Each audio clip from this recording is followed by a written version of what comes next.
A very warm welcome to all our Toastmasters for the June edition of the Pathways training sessions organized by the Program Quality Directors team. I am Kasu Nilangaratna and I will be your host for this evening. Before we move on with the main items on our agenda, let me first take a few minutes to recollect that we have done 10 fantastic sessions throughout the year and that today will be our 10th and final training for this year.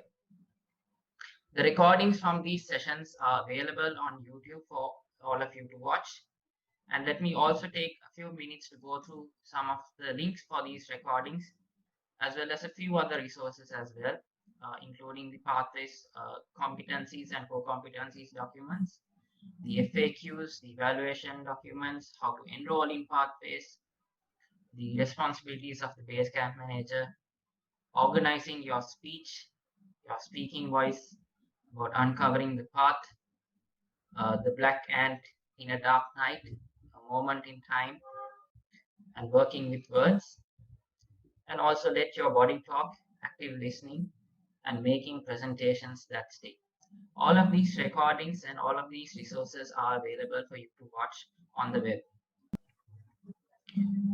Just like our previous sessions, today's program will also feature two fantastic resource persons from District 82 to tell us about two timely topics which will provide all of us with insights as to how we can enhance our communication and leadership journey through Toastmasters.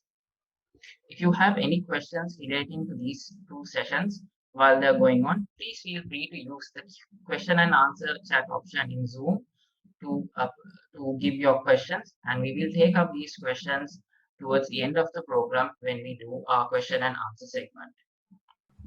Oprah Winfrey once said that a mentor is someone who sees the best of you. And it is no secret that Toastmasters as an organization takes mentoring very, very seriously.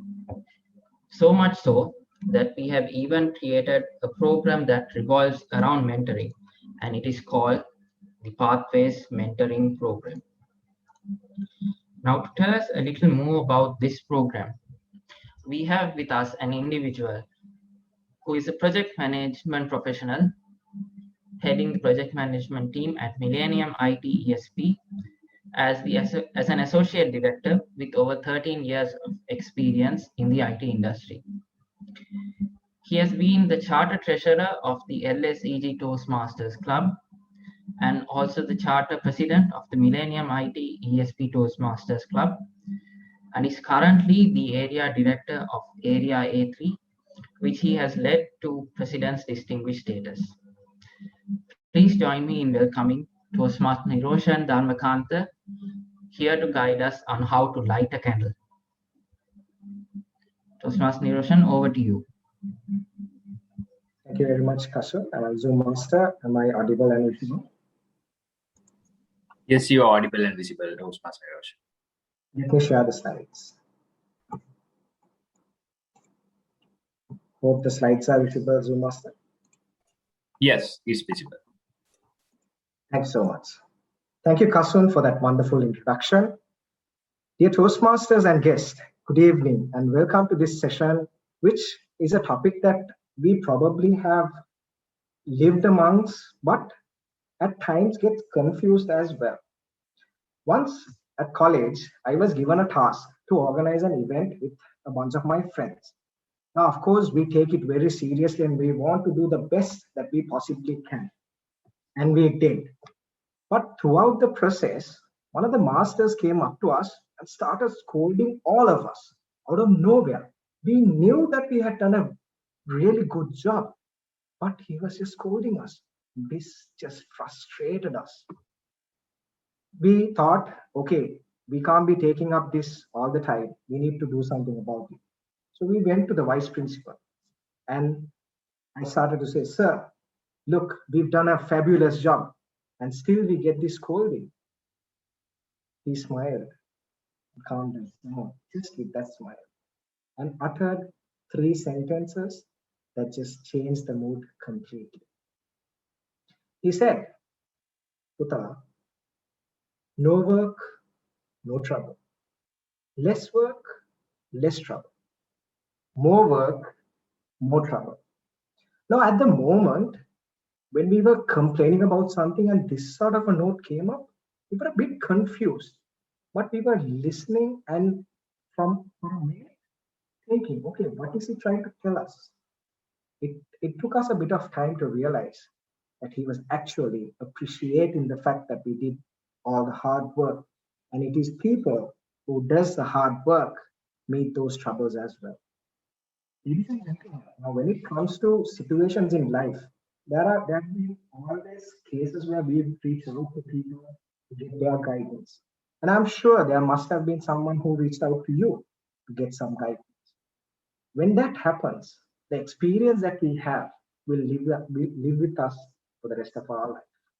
This is one such experience that lives with me, and I'm talking about it even now, although it happened years ago, because it was something that changed my life. Now, this role of a mentor can be at times confused with another role that we all know. So let's talk about it first and then look at what Pathways talks about mentoring. I would want you to use the chat option and answer this question. So I can have a look what you are going to reply with. Just take a moment and quickly let me know a famous coach that you would know from the world. Can be anyone. It's better if it's outside the Toastmasters so that we know. Zoom Master, hope the chat function is enabled for the participants. Yes, it's enabled. Okay, great. So let's see. Just name any famous coach that you know. It can be a sports team, it can be anything. And famous coach that you know. Okay, I see answers coming in the question and answer. Yes, Maila Jardana, Saraj Surya. Thanks. A lot of answers coming in. Now, when we talk about mentors, next, can you name a famous mentor? Is it something easy to do? My guess is, as it is with the audience, it's a bit tough. I'll tell you the reason why. So the next point is we need to look at what this coaching is all about and what mentoring is all about and what it is all about. Now look at these four equations. I'll explain one by one so that you would understand. The first one says coaching is equal to mentoring. The second one says coaching is not equal to mentoring. Third one says coaching is a subset of mentoring. And the fourth one says mentoring is a subset of coaching. What do you think? Even if you don't send in the answer, just let it ponder. Think about it. Of course, we all understand that there are differences. That's why we have two different names for these two roles. So let's look at what are the differences. Then probably the previous slide would make a bit more sense to you. First thing, coaching, we all know, especially if I relate it to a sports fraternity, is a short-term assignment that you would take up, and there are defined set of term that you would work on that as well. That is, you are given a task that you achieve your targets during a given period.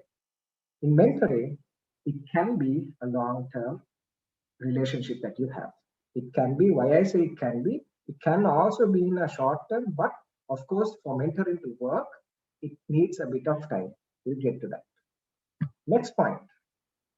Coaching focuses on your performance. That is some attribute that you want to improve on yourself as soon as possible. Say, for example, in my case, my father wanted to coach me in my triple jump. He set targets and he gave me targets so that I achieved them at a given time period. That is coaching. But when it comes to mentoring, the story that I told you about is a mentoring example of my life, right? It resonates with me at every point in my life, and it's something that has been inculcated in my character that I always reminisce at. Coaching is more structured. You have matrix that you put up. You say you want to achieve certain goals, then you know how to measure them, and then you go by that. In mentoring, it's more informal. You only assist your protege or your mentee in a need basis, not that you always will be going behind them and asking them, telling them what to do, which is the next point. Coaching can be commanding. You tell them what to do, but in mentoring, it's more about advising and guiding them. And the 2 points after that, what I have written, coaching, it's more or less the coach who drives the objectives and the goals. But when it comes to mentoring, you'll always be the protege who will be guiding it or driving it. Coaching, we look at how to pull solutions out of the individual. But in mentoring, it's all about sharing your experiences. I'm sure by now you have sort of the answer to the previous slide. It's definitely not equal.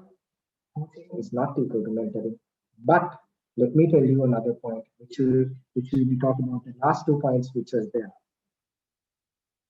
I'm sure most of you have watched this movie, it's a favorite of mine, a movie from 2005. This coach comes into his old school and finds out that there's a vacancy for him to be the basketball coach. He also was a player back in his time. Now, when he comes in, the society has changed so much. The students that he sees, they're good basketball players, but the environment is corrupted such that most of them get into drug addiction or they get into fights. Now, he had an objective. He wanted his basketball team to do really well. He wanted them to win, but not letting go of their studies, not letting go of their future. He gave them all contracts. He said, sign them, you have to do exactly how it says, or else you will not be playing in my team. That was taken very seriously, and he made it very serious.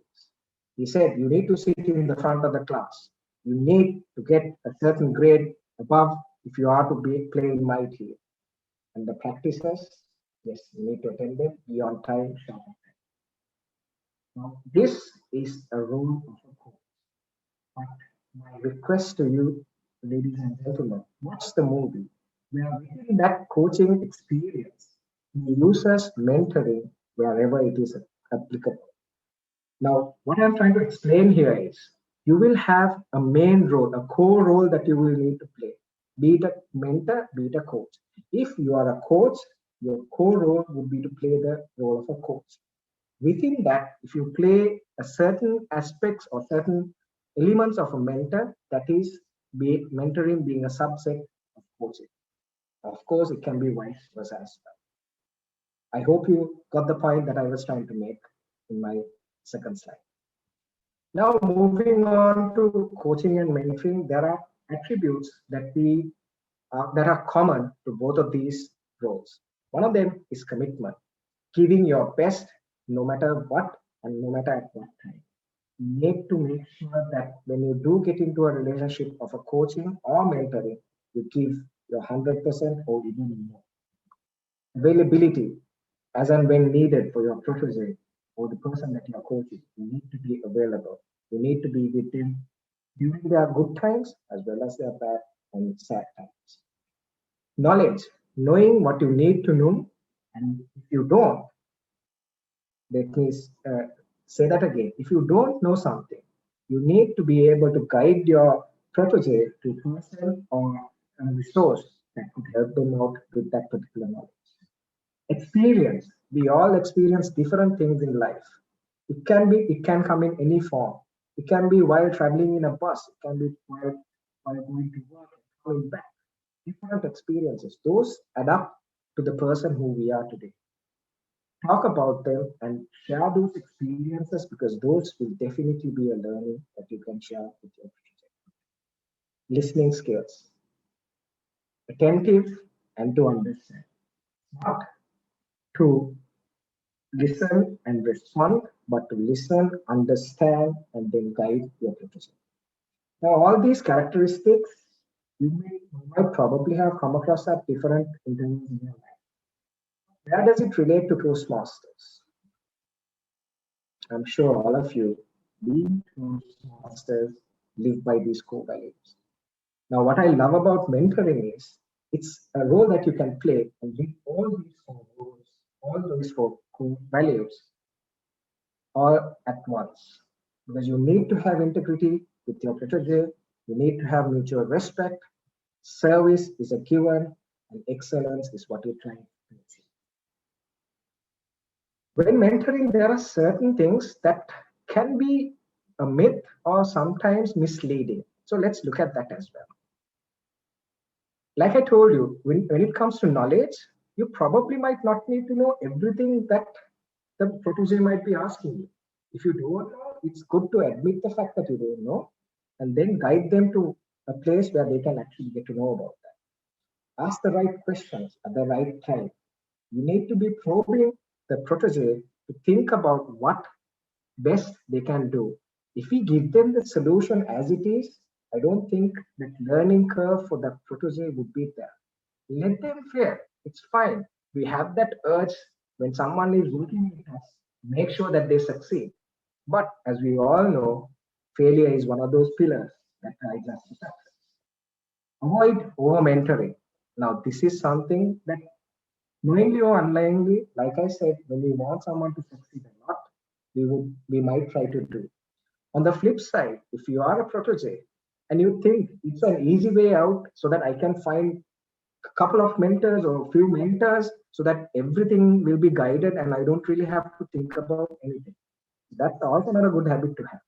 Select or look at yourself, realize where you need the mentoring, select the mentor, and go through that journey so that at the end of it, you will know what you want to achieve. And by going through that journey, the sharing of experiences will be rich for both the mentor as well as the teacher. And another fact is, if you have too many mentoring, you can also get confused because there'll be differences of opinions coming in from different people. And how do you select what's best for you? That will also be an issue. Do not be afraid to share stories, anecdotal advice that you have. Like I said, any experience, any story. Sometimes you feel, okay, is it okay for me to share this story with my protege? Will it really hurt my ego? Will they look at me in a different aspect? That's fine. That's you connecting with your protege. That's you being human. That's you being humble. That's totally fine. Share your story so that they connect better with you. And mentoring, like I said before, is not managing. It's not coaching. It's not managing. You will not be directing your protege to what you want to achieve. It's you guiding them for what they want. Now, mentoring is not something new to Toastmasters, and I'm sure you might be wondering why Pathways has all of a sudden brought in a program like this. If you remember, most of you, some of you who've been senior Toastmasters, of course, the newcomers, if you have been through your club environment, you remember there's this educational session that we do from the Successful Club series named Mentoring. That's a place where we used to learn about mentoring.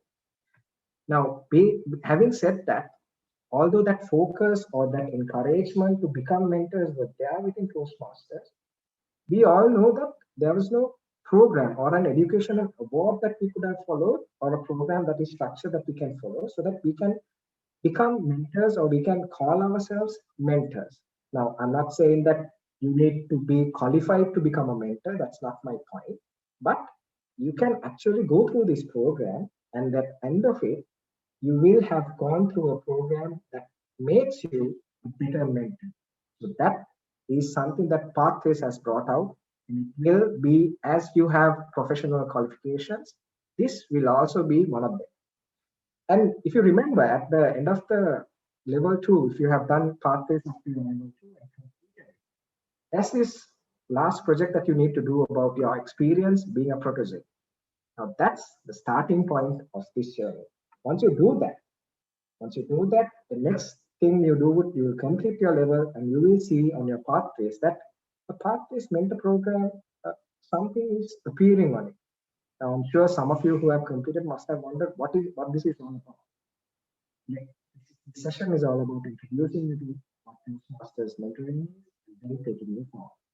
Now, don't worry, although this is an educational award, your VP education will not be behind you to complete it for DCPs. Don't worry about it because this does not count for DCPs, but it will definitely add to your portfolio as an educational award. So if you have completed 2 levels in your path and you complete the pathway mentoring program, still achieve the triple crown for an year. With that being said, so let's look at what we have. So let me put it in this way. This program, as the case in most of the Toastmaster programs that we follow, is sort of like starting to swim. Now, when we do, I'm sure some of you are fond of swimming, some of you might be afraid of it, but still somehow when we first start to swim, you get ourselves ready for it. Mentally, physically, with the attire, just test the water, see whether it's cold, see whether it's hot. That's the preparation. So that a similar approach will be taken in this program as well. Next up, in my case, of course, since I'm not a very good swimmer, I start at the shallow end. I'll make sure I start at the shallow end because then I get myself used to it, get my body warmed up so that I can at least struggle and get out of the water. And I will not drown for sure. Next is, if you like to challenge yourself, there's always a deep end. Try to swim that way, see what you can do. If you succeed, that's your achievement.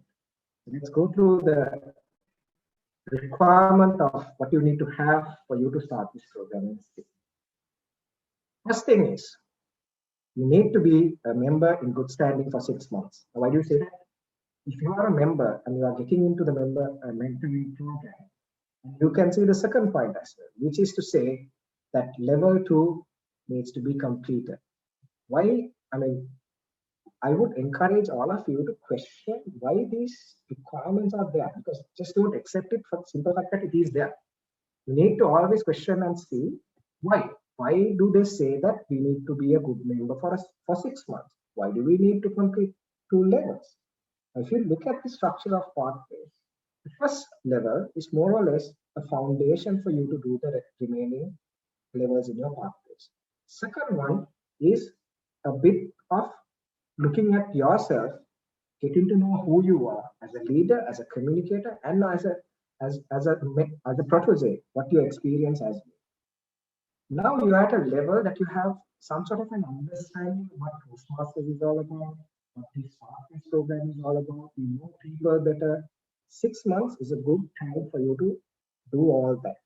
With that, you are ready to start this program. Hence why these requirements are there. Not because someone said, look, someone woke up in the morning and said, let's put these conditions. I think that is what is best. No, thought through, and there are reasons why it is there. Now, when it comes to completing the program, there are 2 conditions as well. Now, one is you have to complete the Pathway Mentor program.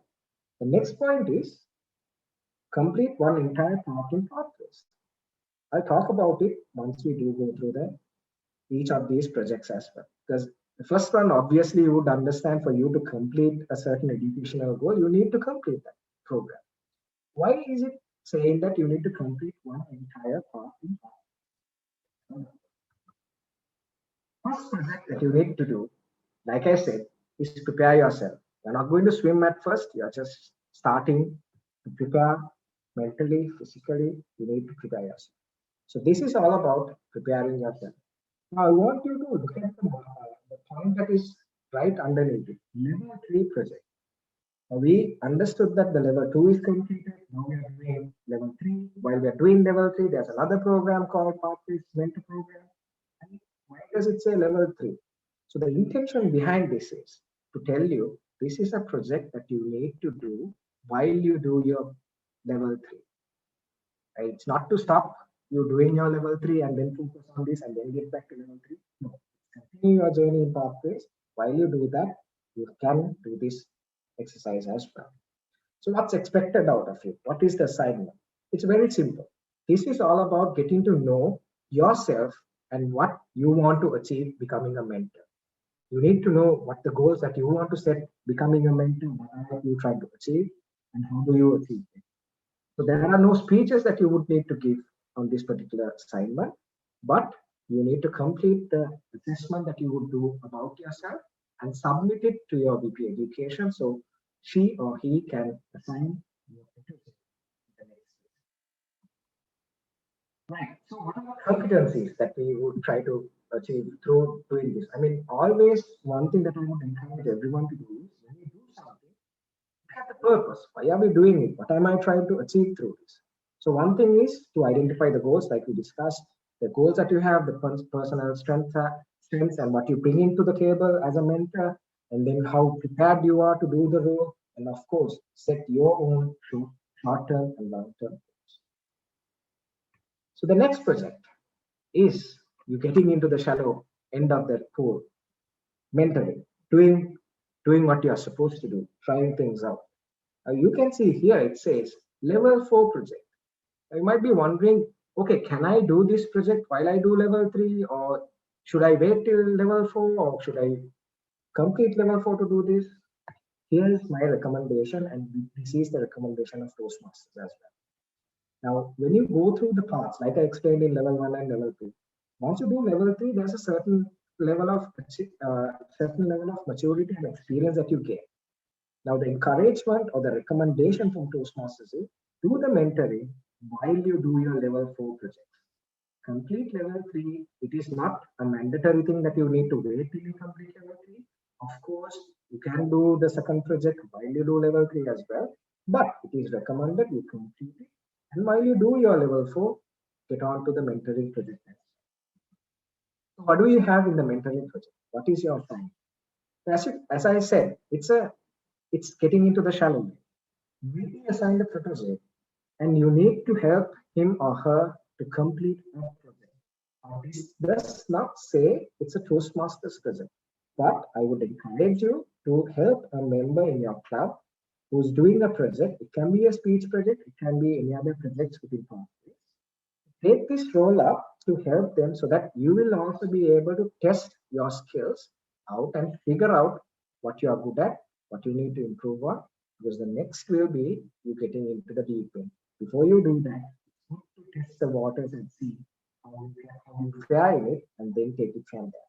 So that for you to complete this particular project, you need to give a 5 to 7 minute speech about your experience during this mentor-protege relationship that you did with a particular member in your club, or it can be outside the club. Again, what are the competencies that we are trying to build? It is, of course, to actively understand the mentor as a mentor, what your protege is trying to achieve. Then, of course, demonstrate the understanding of your role as a mentor. You prepared yourself, you know what your strengths are, you know what your improvement points are, test them out. And then, of course, it is important that you help your mentee or protege to achieve their goal, which is to complete their project. Now, in this particular project, there are certain tools that you can use. When you do start this program, you will also realize that it's very structured, and you have certain tools, templates that you can make use of. One of them is for you to plan their success. That is, they will have to note down what their short-term goals are, mid-term goals are, long-term goals are. Of course, you might realize if it's a short project, whether you would have long-term goals. Probably not. So you will only have to make use of the short-term and the mid-term goals. And also there's another tool that is there, which is the mentoring communication tracking log, where you will note down all the communications or when you do meet with your protege, the discussions that you have, you note them down, you take up action items so that you can review it next time you meet. So it will not go to waste. Whatever you discuss will not go to waste. And we will also have a protege self-assessment. They will also look at themselves and say, this is what I want to achieve. So during the mentoring process, these are the tools that you can use. After the mentoring process, you will also need to do an evaluation for yourself as the mentor to look at yourself critically and say whether you were able to achieve your goals. Similarly, the protege will also have the opportunity to look at themselves and see whether they were successful in this relationship. Again, an evaluation resource would be there to evaluate your particular speech with the purpose of sharing your experience as a mentor for a short time. The third one, the deep end. Deep end is all about advanced mentoring. Again, I will not go into detail and explain. You can see it very clearly. The recommendation from Toastmasters is that you do it while you do your level 5. Now, what's the assignment here? Focus on the part where I highlighted saying a period of 6 months. Now, a lot of you might wondering, okay, do we have to spend so much time for a particular project? I don't think any other project within Toastmasters is taking that long. There are other projects that take that long as well. But for this particular project, why does it say 6 months? Like I explained to you in the beginning, for a mentor, you need certain qualities within you and you need certain time period to understand your proposal. That's one of the objectives. You go through these 6 months, if you are assigned a protege and they are looking at doing a certain project, it can be focused on one project, it can be certain attributes in their life as well. It can be about their speaking skills. They might be preparing for a speech contest. You are preparing them for the next international speech contest. So you are starting it now, speech by speech, project by project. You will help them improve on themselves. It takes time for you to understand what works and what doesn't work. And of course, you will also need to go through this and review it with your protege so that you see whether the tactics that you're using are working for that particular protege, or if it's not, how do we do the course correction so that we achieve both our objectives. Now, the competencies again define the role of a mentor. You need to define it, and you already know now that you have prepared yourself, you've done a bit of swimming in the shallow end, now you are into that now we are into the deep end and we are doing the real deal. And also recognize and express the skills required to be a successful mentor. Now it's time for you to shine. It's time to bring in your A game. Give it all that you have. And then understand what this relationship of a mentor and a is. Of course, in all of this, what happens is communication. Now, there are key activities that I would want to get your focus onto. Some of them will be very critical, and we need to follow them so that we have a fruitful relationship as a protege and a mentor. Time commitment. That is, you need to, as a mentor, make yourself available, like we discussed. But of course, it can be mutually agreed. We all understand that time is of essence, and we all have our day-to-day life that we need to carry out. Now that while all that happens, we need to make time for our profession as well. Then tracking your meetings. Like I said, making use of those tools that I introduced. You need to make sure that you track what you do. Next is all about evaluations. As we always do in Toastmasters, whatever activity do we do, we make sure that we get the feedback and then make our course correction so that we do the right thing at the right time. So there are monthly checks that you are recommended to do, and there are constructive feedback that you will have as an ongoing conversation. And again, like I informed you in the previous project, we will have a final evaluation as well. Meet your protege.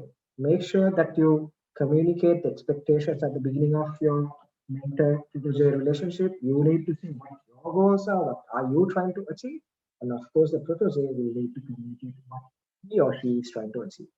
Agree on timing, and then set clear boundaries. Now, this is a very important point.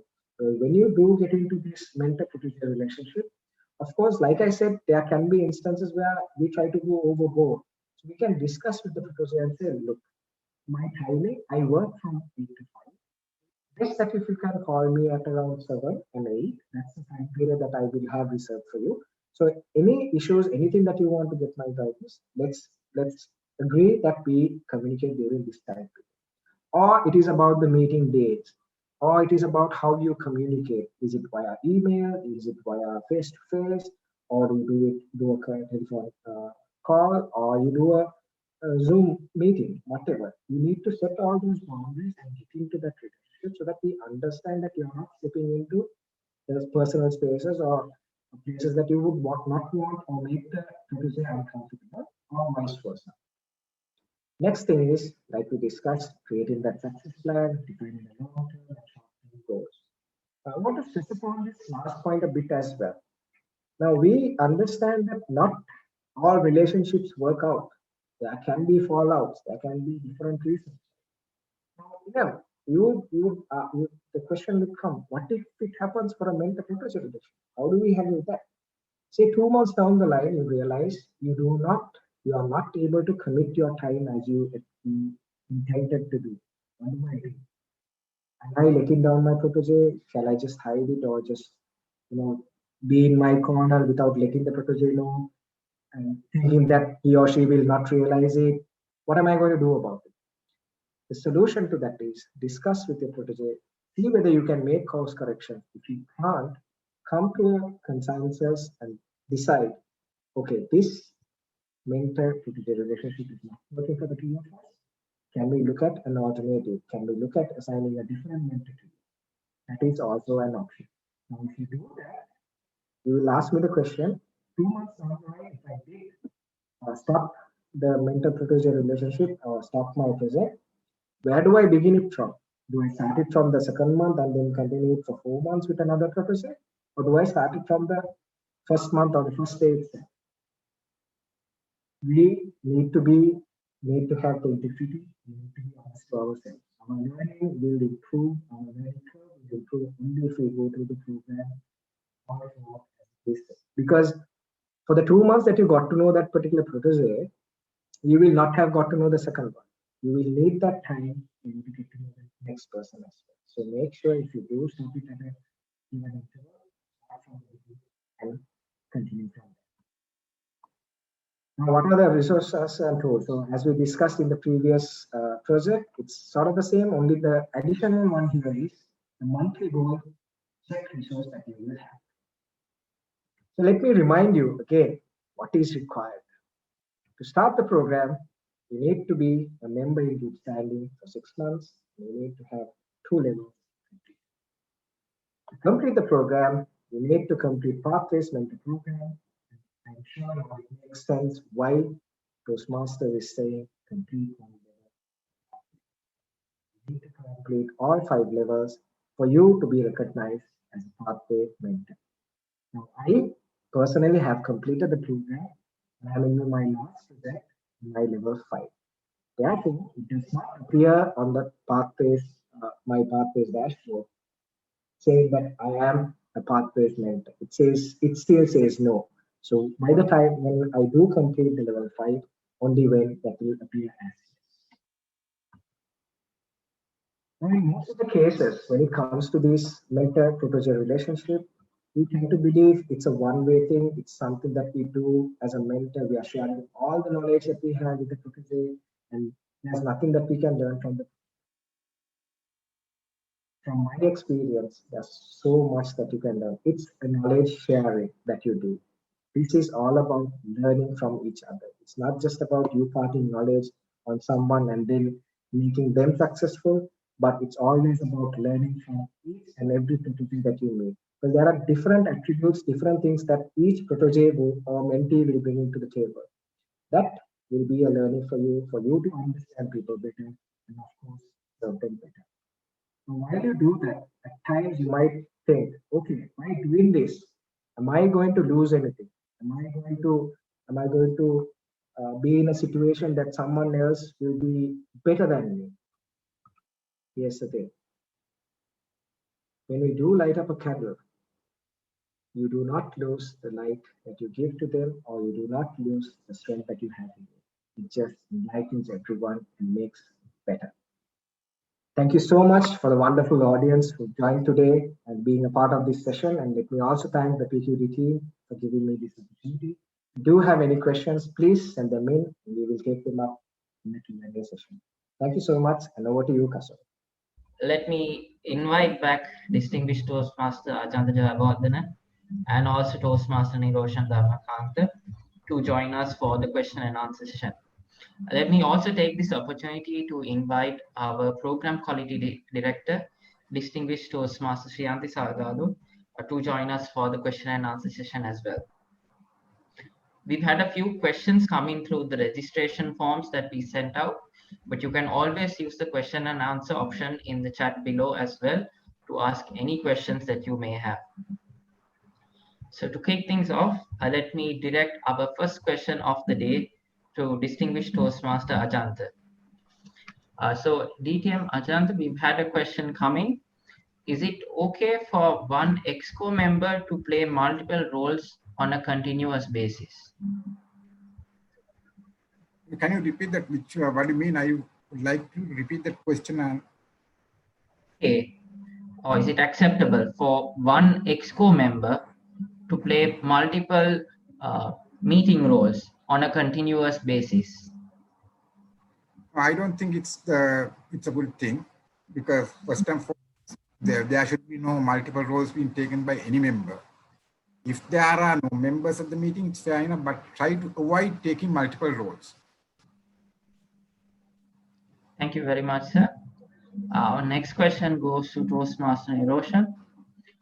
Toastmaster Niroshan, can we do two parts at the same time? And how fast can we move from one level to the next level? Okay, let me put it in this way. Like I was explaining in the Pathways mentoring program, there is always recommendations, there are always rules and regulations. Now, when it comes to recommendation, which means when you do certain things in a certain way, it is recommended for you to do it that way. Now, for the question that you asked, it is whether we can do two parts simultaneously at time. Now, my question to the question would be, why would you do that? Because doing two parts together means that you will be doing the same projects again in a short period of time, where your learning curve on a certain attribute or a certain educational level will be repeated at very short. And if you ask me how soon can you complete it, it depends. It totally depends on how you want to take it. But my recommendation would be take your time if you do have time, because there's no rush. This learning curve is something that you need to take it, process it, and also do it right. If you go through the Pathways program, you will always see that there's project checklists that you need to go through for each project that you do. Make sure you read every word of it and abide by that, go through that, because that's when you're going to experience it. That would be my recommendation.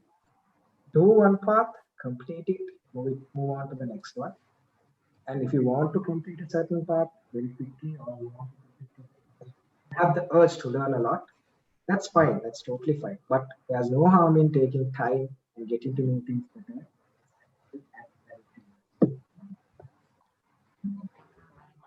Toastmaster Niroshan for that answer. Do we have DTM Sriyanti? Yes, Kasan, you can ask me. I know I'm not on video, but you can ask your question. Sure, madam. So the question directed to you, madam, would be, how can we stand out by playing the timer and our counter roles? When selecting the best role players at a club meeting, no one seems to consider these two role players for the meeting about segment. So how can we stand out with these two roles? Thank you for that question, Kasan. Well, it all depends on how you do the role, because you can stand out even if you're the timer. It's how you look at that role, really. And there have been times that in my own club, I had to use my own club because I haven't been when the meeting roles have been awarded, but we've had the timer being awarded as the best role player. We have been the counter as the best role player, table topics master as the best role. I think in almost every role has had a chance of becoming the best role player. It all depends on how you look at it and how you play the role. Even the timer's role, you can just say, okay, the timing is. Or you can introduce your role in a way that it could be impressive. So it depends on how you play the role and try to get the best role player. If you don't mind, let me also add to that particular question. So this is one of my experiences at a club meeting where I played the role of a timer and they were selecting the best role player. Now, I actually went on and then gave a quote about what time is all about and how it is essential for everyone, and played it in a bit of a different way. And the members accepted that I played the role exceptionally, and I was able to actually win the role, best role player. So again, for the answer in the question, you can actually do that.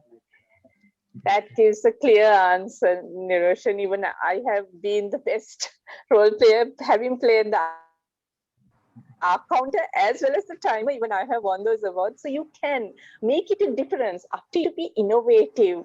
Give it differently without reading out that script. And I'm sure you will be one day the best timer or the best star counter and win the Best Role Play Award. Over to you, Kasun.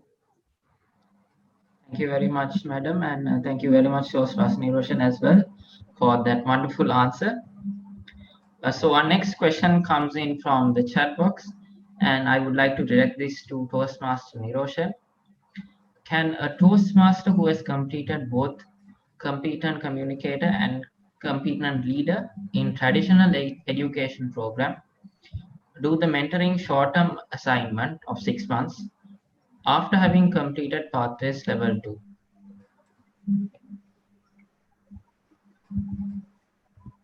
I think the question is that when you have completed your traditional, some of the projects, or let me read that question again for me to understand.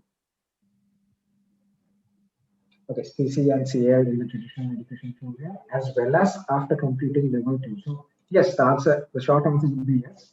If you do complete level 2, that's when you would have the ability to enroll on the pathway mentor program. Until otherwise, you will not see that particular program appearing on your base. Yes,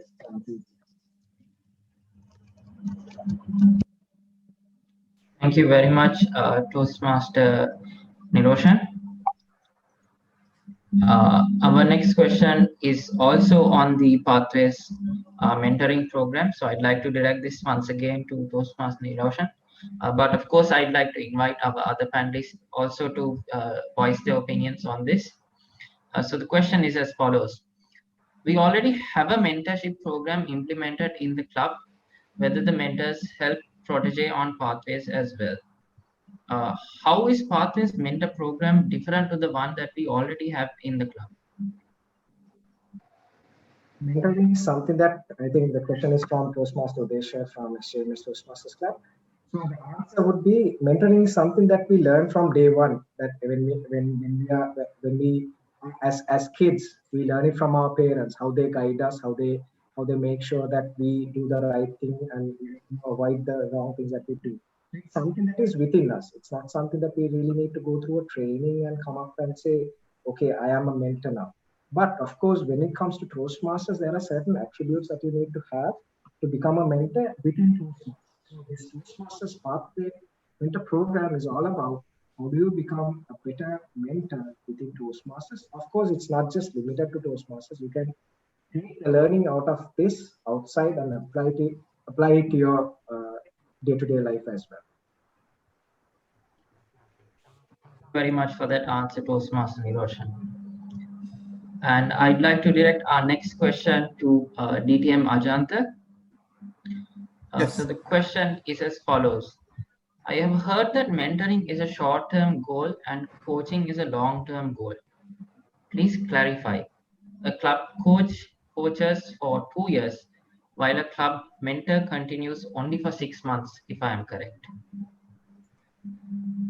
Although the manual says that it's only for 6 months, I don't believe in that. I personally feel if you are a mentor club, you should be there till they can get on their feet and do things alone.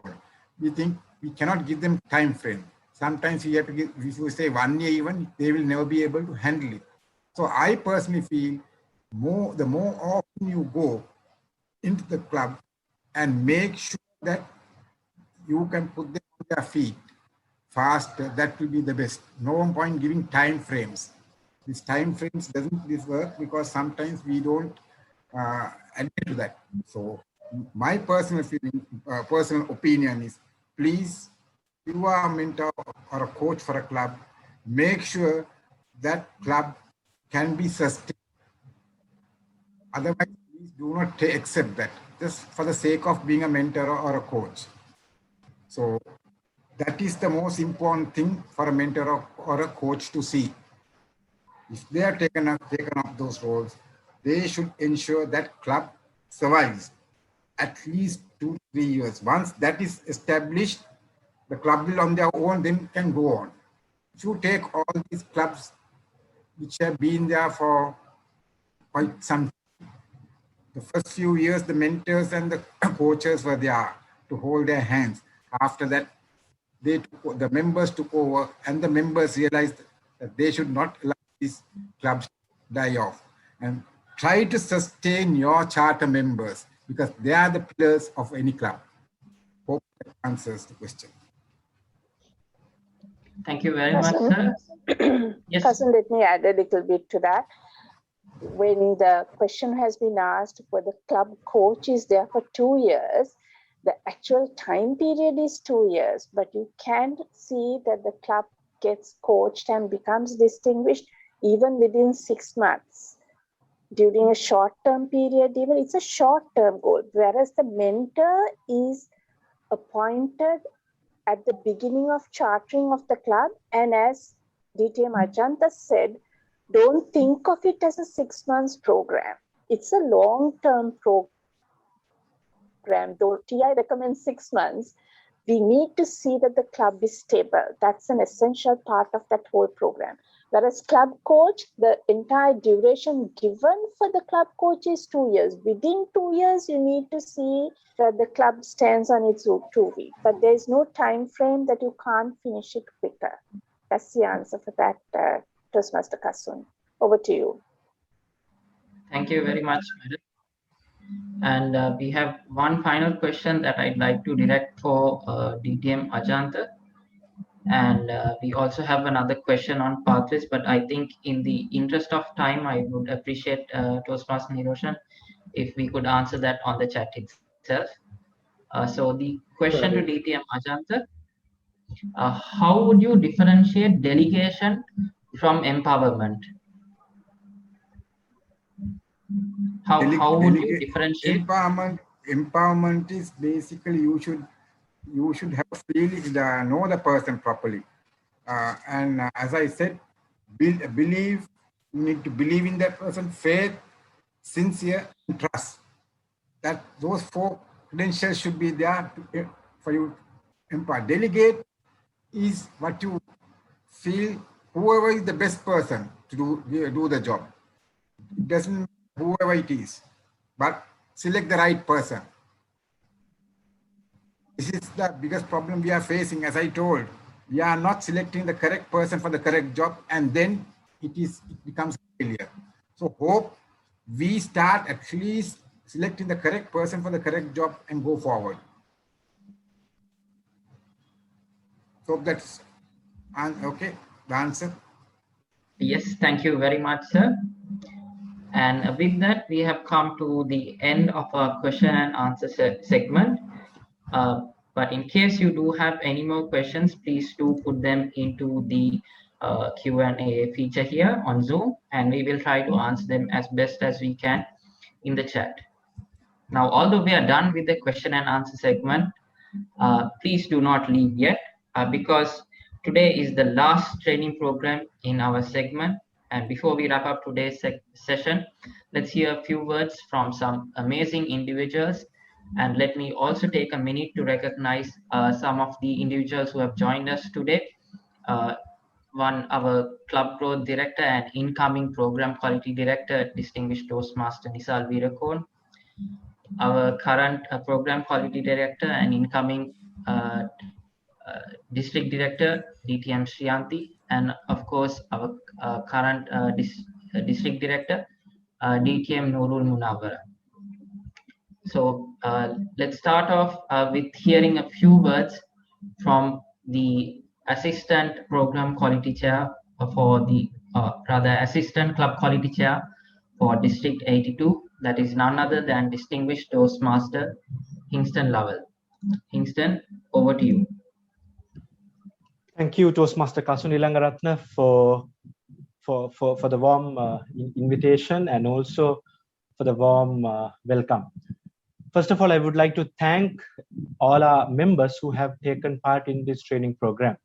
I would like to, it will not be a typical vote of thanks, but still, I will fail my duty if I did not thank few individuals who were behind me, who were guiding me, who were supporting me to conduct all these 10 educational sessions. So even though I call it 10, we actually had 2 sessions per each. That means we had 20 sessions. So thank you so much for all the resource people. We started off with some basic educational sessions on pathways, and then we went on to explore more areas on public speaking, and even we went on to discuss about art of negotiation.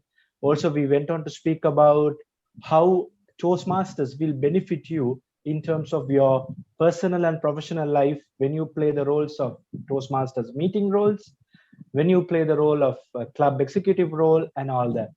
So let me take another moment to thank the district director, distinguished Toastmaster Noor Al Munawra, and distinguished Toastmaster Sriyanti Salgado for all the feedback, suggestions, and everything.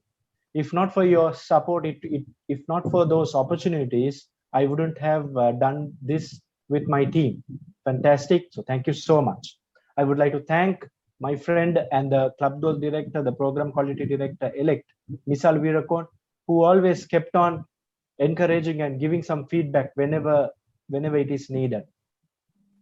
The team who was behind me, I would say the team who were behind the scene, but they don't want to come in front and they don't want to get the recognition, but I would like to recognize them. We had 3 wonderful Zoom masters for today, for this series. Toastmaster Samir Adil, who is the Zoom master for today. He has been Zoom master for about 4 sessions. Toastmaster Mayuri Bandaranayaka, who have been a Zoom master for about 5 sessions, and Toastmaster Ghazali.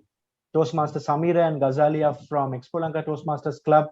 Toastmaster Mayuri is from Virtusa Colombo Toastmasters Club.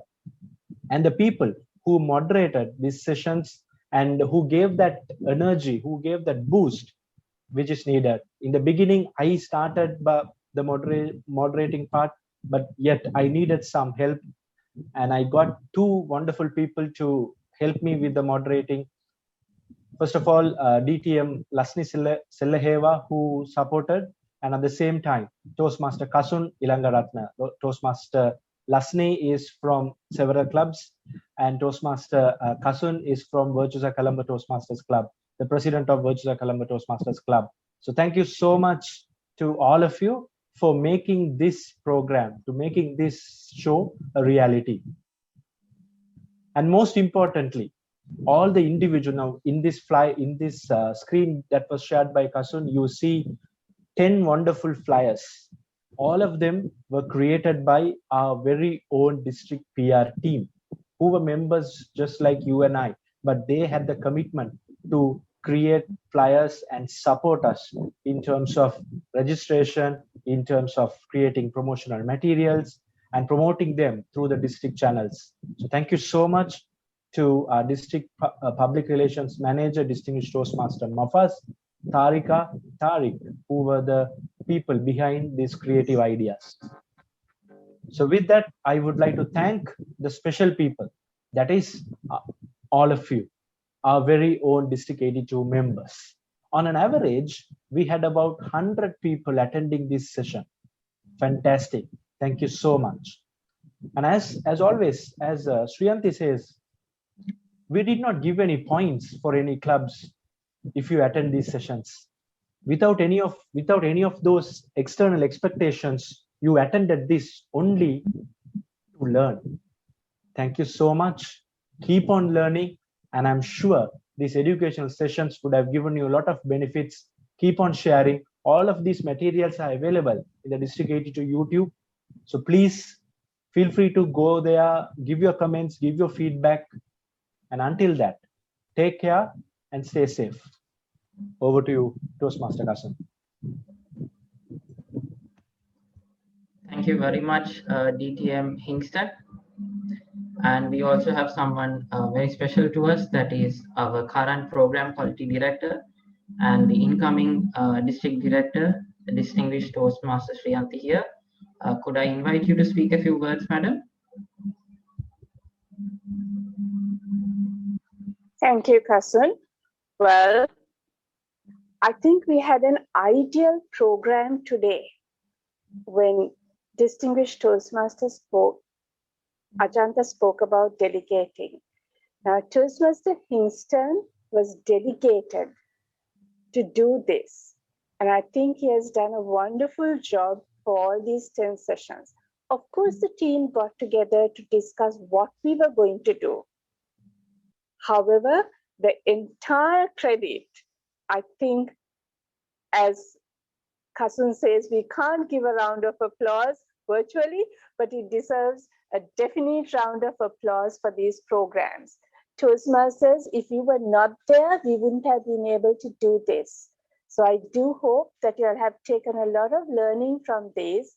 And I believe Toastmaster Nisal will continue these programs with various other programs. This has been one of the best programs, specifically because we have not given you any points, but to correct Hingston, we've actually had approximately 130 average participants for the entire program. For each program, the average is 130, which is, I believe, really good.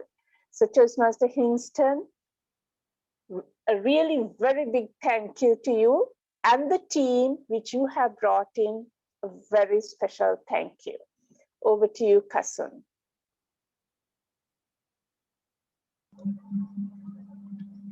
Thank you very much, madam, for those words of wisdom. And let me also invite someone who is no stranger to all of us in District 82 and a very special person to all of us who has led us throughout this entire year. And that is none other than our District Director, the distinguished Toastmaster Nurul Munawwara. Could we hear a few words from you, madam? Yes, good evening, Kasun and the Toastmasters in the audience. Very good evening to all. What a wonderful session came to an end today after 10 months period. At the beginning of this tenure, 2021, we trio had so many discussions, planning sessions and everything. One day after completing one discussion, I said, well, now members have got used to the online platform. Why not we give some more educational session? I think every month we can give more information to the members and we can conduct new sessions so that it will be a learning for them. Well, by that time, CGD was ready with some of the items, but of course, at the beginning, there was a little bit reluctant in how to plan it and everything. But after 2 months, the PQD team came with a plan. So the members had an opportunity to learn what they don't learn at the meetings. All of us, we attend meetings and we always learn about the meeting roles and so much of things. But these 10 programs was brought by 20 different resource persons and 20 different segments, and members had opportunity to learn new things. Even the people who had little knowledge about these subjects, they had an opportunity to learn much from these resource persons. What I did really like in this session is every resource person, all the resource persons shared their own experiences. So sharing experiences bring a lot of impact on the members. So because what they share is their own experience. They always compare the experience and the learning from the Toastmasters. So members had an opportunity to compare the learning and the experience. So I take this opportunity to appreciate each and every one of the PQD team who were behind this educational session. At one point, I remember, I think either Amal or Hingston, they came and told me, these are the sessions that we have done. Then I said, but what are the things we can do? Then I said, why not you ask your members what they want from us? So then I learned that all of you got together and requested members what they want from us, and you try to give them whatever they want. So it's a huge process, but I really take this opportunity to appreciate Kingston, Amal, and the PQDT for bringing these very good learning programs throughout these 10 months. I am sure these 10 most of the members must have learned a lot. As PQD said, the average attendance was 125.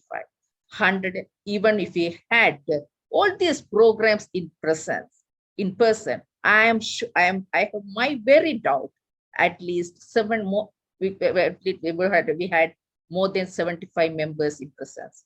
So this is an opportunity. So online, last year at the beginning, there was a reluctance for people to come online and learn something and to attend meetings. But this 1 year made a huge difference. One entire year we ran on virtual platform, and we were able to learn a lot, and members came up with different creative ideas, and everyone, each and every Toastmaster learned at least some new techniques to use the virtual platform. That is the beauty of the Toastmasters. So at this point, I appreciate each and every resource person. Maybe some of the resource persons must be in this audience, to appreciate each and everyone who contributed their knowledge, their experience with other Toastmasters, and the entire PQDTM, DTM Kingston Lowell, Toastmaster Amal Khalwarachi, Shiham Nawaz, and Lasmi Sallaheva, and Kasun Ilangaratna, together with other Zoom masters. All of you have done wonderful job. My appreciation to each and every one who made this program a fruitful one. I am sure next year we will be having much advanced programs for members to learn.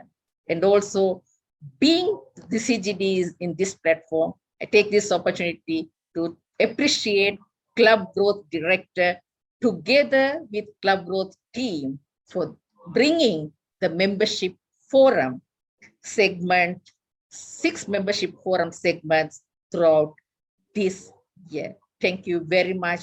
And thank you everyone in the audience for making this tenure a special one.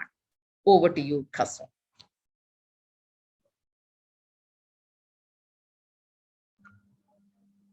Thank you very much, madam. It was a pleasure to hear from you as well. And with that, we are officially at the end of our session for today. However, I would like to make a kind request to all the members of our audience today to please visit the feedback link before you depart from today's meeting and offer us your feedback on what you felt about today's session and how much you enjoyed it. It has been my pleasure to have been your host for this evening, but of course, all good things must come to an end. So I bid you all adieu and wish you all a very pleasant evening ahead after you have finished giving your feedback. Thank you very much and a pleasant good night to you all.